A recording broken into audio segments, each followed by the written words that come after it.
بسم اللہ الرحمن الرحیم ایاک نعبد و ایاک نستعین۔ میرے پاکستانیوں، جدھر بھی آپ ہیں، آج میں آپ سب کو عید مبارک کہتا ہوں، اور میں افسوس سے کہتا ہوں کہ میرے لیے یہ سب سے تکلیف دہ عید ہے۔ اور تکلیف دہ کیوں ہے کہ 10,000 کے ارد گرد، ہمیں ایگزیکٹ نمبر نہیں پتا کیونکہ ہمیں بتاتے نہیں ہیں اور ہر روز نئے لوگوں کو پکڑ لیتے ہیں، لیکن 10,000 کے ارد گرد ہمارے کارکن آج جیلوں میں اور جیلوں میں برے حالات میں رکھے گئے ہیں۔ ایسے رکھا ہوا ہے جیسے کہ کوئی غدار ہیں، کوئی دہشت گرد ہیں۔ ان کو پوری طرح کوشش کی جا رہی ہے کہ ان کو اتنا ان کے اوپر ظلم کریں یا ان کو ایسی بری حالات میں رکھیں کہ وہ مایوس ہو کے پارٹی چھوڑ دیں۔ ان کے جو گھر والے ہیں، بیوی بچے ہیں، ماں باپ ہیں، وہ آج عید پہ کیا کر رہے ہوں گے، کیا ان کے اوپر گزر رہی ہوگی، کیونکہ پتہ ہی نہیں ہے کہ کب باہر آنا ہے۔ ایک بیل سے ہوتی ہے، باہر نکلتے ہیں، پولیس پکڑ کے پھر سے لے جاتی ہے ان کو جیل میں، کوئی اور ان کے اوپر کیس بنا دیتی ہے۔ قانون کے نام کی چیز ہے کوئی نہیں۔ اب مکمل طور پہ جنگل کا قانون ہے، جو طاقتور ہے وہ جو مرضی چاہے وہ کرے، وہ چاہے سپریم کورٹ کے فیصلے سنے یا نہ سنے، عدالتوں کے جج کی بات مانے یا نہ مانے، کوئی فرق نہیں ان کو پڑتا، کیونکہ اس وقت جس کے پاس طاقت ہے وہ جو مرضی چاہے کر سکتا ہے۔ تو اس لیے ان کے گھروں میں کیا گزری ہوگی، یہ میرے جو 10,000 کے ارد گرد جو کارکن اس وقت جیل میں ہیں، میں اس لیے یہ عید تکلیف میں گزار رہا ہوں۔ اس کے علاوہ ہمارے پولیٹیکل لیڈرز ہیں، میں آج ان کو عید مبارک بھی کہتا ہوں، سلام بھی کرتا ہوں، کیونکہ ان کو صرف اس لیے جیلوں میں رکھا ہوا ہے اور ان کے اوپر ہر قسم کا پریشر ڈال رہے ہیں کہ بس وہ ایک لفظ ایک جملہ کہہ دیں کہ جی میں تحریک انصاف چھوڑ رہا ہوں، پھر سب کچھ معاف ہو جاتا ہے۔ جس طرح پوچھا گیا ایک سوال پریس کانفرنس کے دوران ISPR کی کہ جی بتائیں کہ یہ اتنے بڑے الزام لگائے ہوئے بغاوت کے اور دہشت گردی کے، لیکن جب وہ پارٹی چھوڑتے تو سب معاف ہو جاتا ہے۔ تو وہی ان کے اوپر پریشر ڈالا ہوا ہے۔ تو میں آج ان کو سلام بھی کرتا ہوں۔ ہمارے خاص طور پہ جو خواتین، ابھی تک 50 خواتین صرف لاہور کے جیل میں ہیں، جس میں ڈاکٹر یاسمین اور عالیہ حمزہ، ان کو میں خاص طور پہ خراج تحسین پیش کرتا ہوں۔ ان کے علاوہ جو اور عورتیں ہیں، لیکن ان کے اوپر پورا زور لگایا گیا ہے کہ یہ پارٹی چھوڑ دیں یا یہ اپروور بن جائے۔ اپروور بننے کا مطلب کہ جی عمران خان نے ہمیں کہا تھا کہ وہاں جا کے جلاؤ گھراؤ کرو، تو اس لیے اگر وہ یہ کہہ دیں تو ان کو پھر جیل سے نکال دیا جائے گا۔ اور باقی جو میرے اسٹالورٹس ہیں، جس میں شریعہ افریدی ہے، جو اس کے اوپر جو گزری ہے، ان کی بیوی کو اٹھایا ساتھ، پھر اس کو پھر بیوی کو پکڑنا، بچوں کے ساتھ پکڑنے کی کوشش کی، اور جن حالات میں رکھا، وہ جو ڈیتھ سیل ہوتا ہے اس کے اندر چھوٹے سے کمرے میں، توڑنے کے لیے اس کو علی محمد جتنا پریشر اس کے اوپر، بار بار اس کو پھر جیل میں لے آتے، اور یہاں میاں محمود رشید، اعجاز چودھری، عمر چیمہ کی بیوی کو پکڑ کے جیل میں ڈال دی۔ اس کا کیا قصور ہوگا، صرف توڑنے کے لیے کہ کسی طرح یہ کہیں کہ ہم تحریک انصاف چھوڑ رہے ہیں۔ 16 لوگ ہمارے شہید ہوئے، گولیاں ماری گئی ان کو 9 مئی کے بعد۔ کوئی ان کی بات ہی نہیں کر رہا کہ 16 لوگ جو کنفرمڈ ہمارے پاس ہیں جن کی شہادتیں ہوں گی، اس کے علاوہ 9 اور ہیں، لیکن ہم اس لیے کنفرم نہیں کر سکتے کہ ان کے جو گھر والے ہیں وہ چھپے ہوئے ہیں۔ یہ جو دہشت اور یہ جو خوف کی فضا بنائی ہوئی ہے وہ چھپے ہوئے ہیں، اور وہ کنفرم نہیں کرتے، بولتے بھی نہیں ہیں۔ 16 کا تو کنفرم ہے، 25 کو گولیاں لگی جس سے شہید ہوئے۔ اس کے علاوہ دو نوجوانوں کی ٹانگیں کٹ گئی، اور ایک کے پیٹھ میں گولی لگی جس کی وجہ سے وہ پیرالائز ہو گیا، بیڈ ریڈن ہے مکمل طور پر۔ کوئی انویسٹیگیشن نہیں ہوئی, کوئی نام نہیں لیتا. بلڈنگ جلی, میں خود کہتا ہوں کہ ان کے جنہوں نے بلڈنگ جلائی ان کے خلاف ایکشن لینا چاہیے, انہوں نے جرم کیا.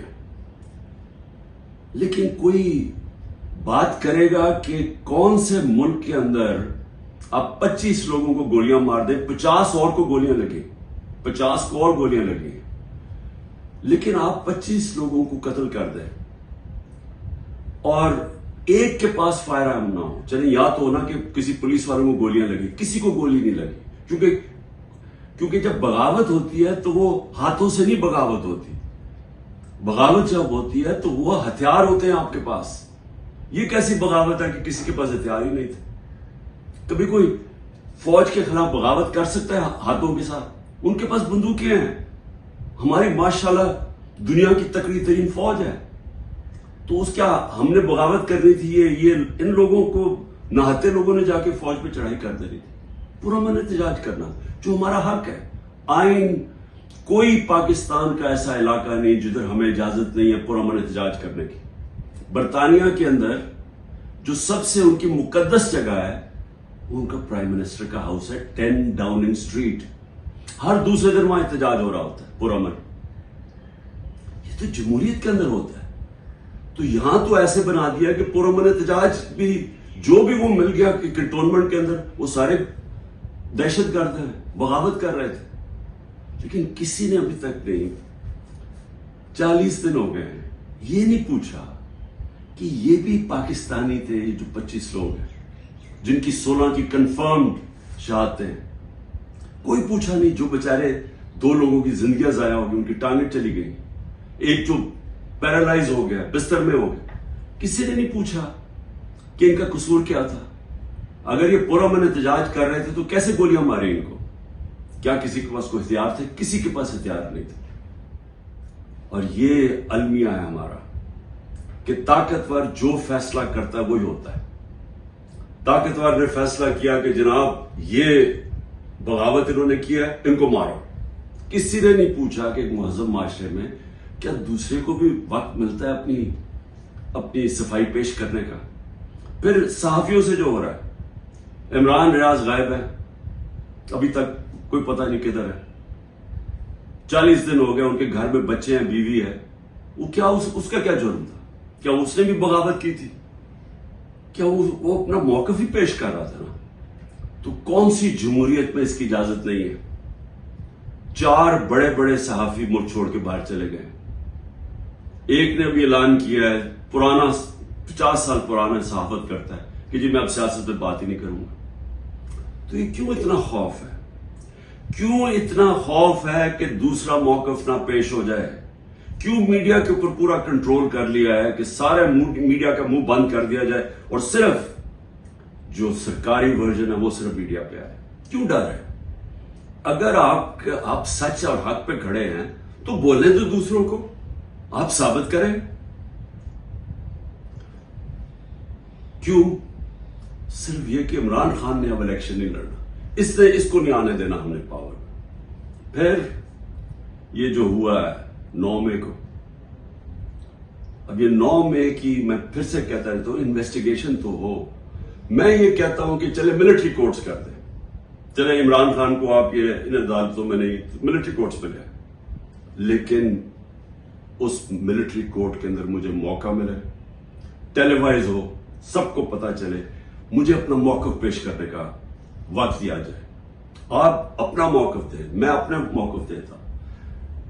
کیونکہ کیا ہم سچ اور حق چاہتے ہیں کہ پاکستان میں ایسی چیزیں آگے سے نہ ہوں, یا صرف اور صرف مقصد یہ ہے کہ کسی نہ کسی طرح تحریک انصاف کو ختم کریں؟ اس عید کے اوپر جتنی میں نے پاکستان میں مایوسی دیکھی ہے میں نے اپنی زندگی میں نہیں دیکھی. اور اس کی وجہ کیا ہے؟ ایک تو معاشی حالات ہیں. 14 مہینے کے اندر 6% جب ملک بڑھ رہا تھا, اس کی دولت میں اضافہ ہو رہا تھا, وہ آگے 0 پہ آ گیا. انڈسٹری بند ہو گیا, بے روزگاری ہے, 38% مہنگائی ہے جو پاکستان کی تاریخ میں سب سے زیادہ ہے. جب دنیا کے اندر قیمتیں 35% نیچے چلے گئے ہیں, جس کی وجہ سے ہوئی تھی, جو تیل کی قیمتیں, کموڈٹی, گھی, یہ سب 35% نیچے چلا گیا. اور ہمارے ملک میں تاریخی انفلیشن ہم جب چھوڑ کے گئے تھے 12% تھی. تو مایوسی ہے، تو معاشی حالات ایسے، لیکن اصل مایوسی کی وجہ کیا ہے کہ دبئی میں جو اس ملک کے نامور بڑے بڑے ڈاکو ہیں وہ سارے مل کے دبئی بیٹھے ہوئے ہیں اور فیصلہ کر رہے ہیں پاکستان کے مستقبل کا. یہ ہے مایوسی. یہ وہ لوگ ہیں جنہوں نے 25 سال ایک دوسرے کی کرپشن قوم کو بتائی.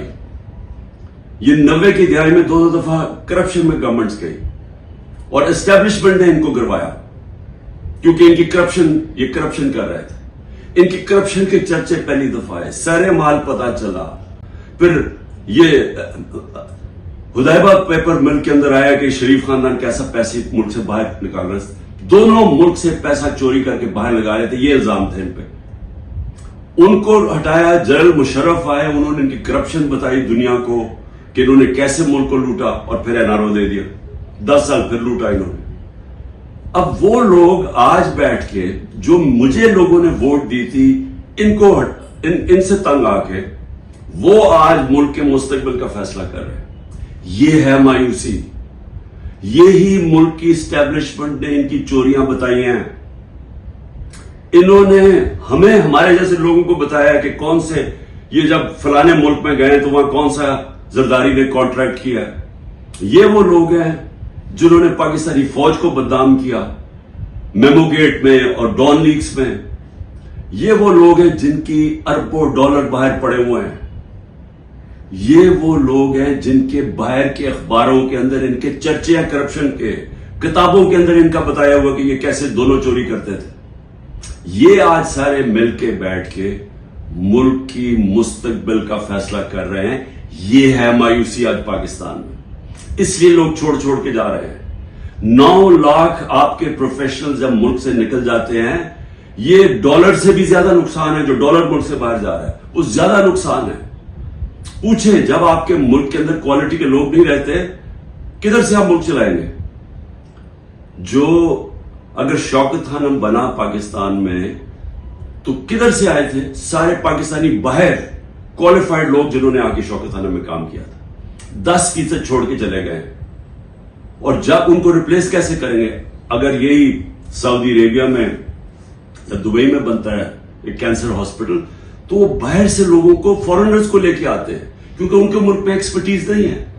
ہم وہ خوش قسمت ملک ہے، ہمارے پاس ہر قسم کے پروفیشنل باہر بیٹھے ہوئے ہیں. تو ان کو پاکستان لانا آسان نہیں ہوتا. وہ تب آتے ہیں جب ان کو ملک پہ اعتماد ہوتا ہے.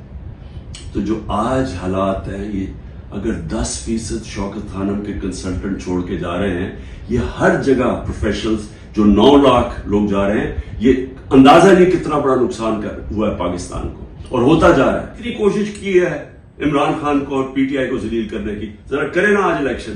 میں چیلنج کرتا ہوں کہ ساری ان کو امپائر ان کو دے دیں، الیکشن کروا دیں. کیوں ڈر رہے ہیں الیکشن سے؟ کیونکہ آپ جو مرضی کر لیں، جب عوام کے دلوں میں ایک نظریہ آ جاتا ہے، آئیڈیا آ جاتا ہے، آپ اس کو شکست نہیں دے سکتے. انگریزی کا محاورہ ہے no force can defeat an idea whose time has come. جب ایک نظریہ آ جاتا ہے اس کو آپ شکست نہیں دے سکتے. آپ ڈنڈے مار کے، یہ بھیڑ بکریاں نہیں ہے کہ ڈنڈے ماریں گے، یہ مریں گے، ظلم کریں گے تو جو ایک دم یہ چپ کر کے بھیڑوں کی طرح آرام سے لائن میں لگ جائیں گے. یہ انسان ہے، انسان فیصلہ کر بیٹھے. جب بھی الیکشن ہوگا میرا چیلنج ہے تحریک انصاف جیتے گی.